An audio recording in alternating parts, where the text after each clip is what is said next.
All right, guys, welcome back. So, good morning, good afternoon, good evening, or good night, no matter where you are.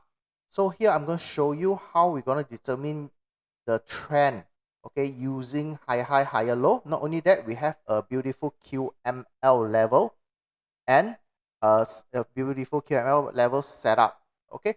So, let's dive into it. First of all, this is a very beautiful uptrend, okay. So, let's label it out. So assuming that this is the new low, so what I'm going to do, I put a L over here. Okay, I'm going to put a L over here, easier. So this will be my low.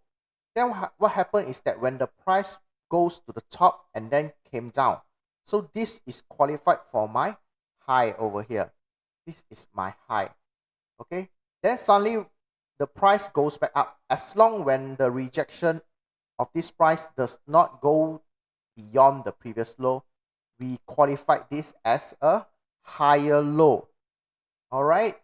So what happens is that the price goes beyond the previous high.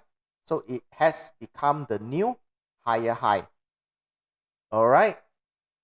Then as the price move on, we'll label it as a higher low over here.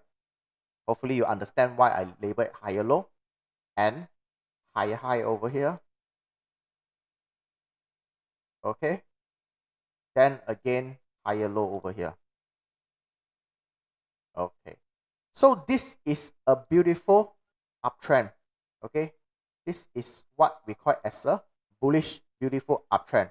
So now the things is that what happens is that the price, okay, reach a top, a new higher high over here.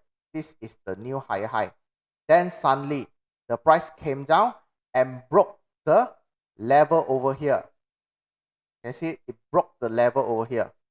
So meaning that this is qualified as a QML setup. QML setup. So what we are looking at for the basic, okay, for the basic, I'm going to tell you in details later. So for the basic, we are looking for a cell between the left shoulder, okay, and the high of the head over here. So between here and here, we are looking for a cell zone, okay. So to be more precise, you have to go into smaller time frame, okay. Go to the small time frame and look for a fresh, I'll say fresh supply zone, okay, around this area, fresh supply zone.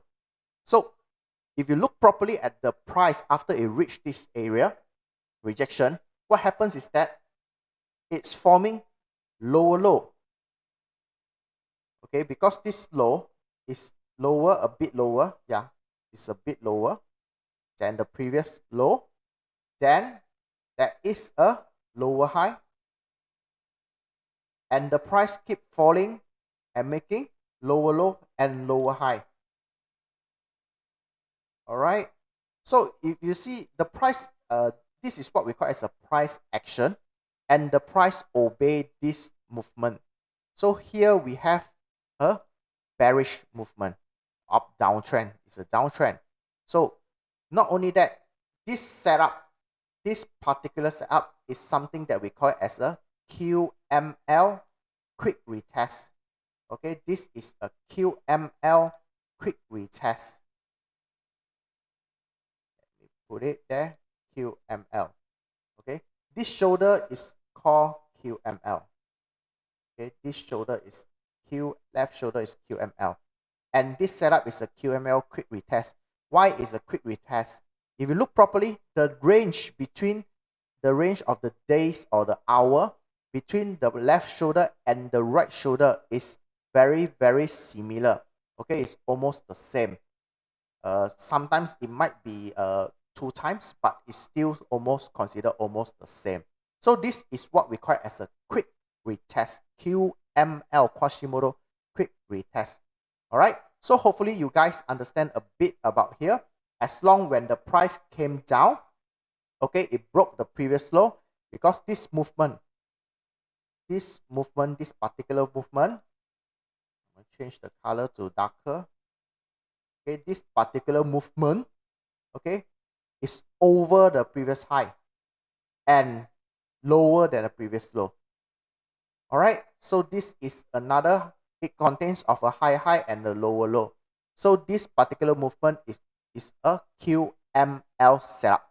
All right, so hope you guys understand a bit about QML and using higher high, higher low to determine the trends, all those things. So see you guys in the next class. Bye.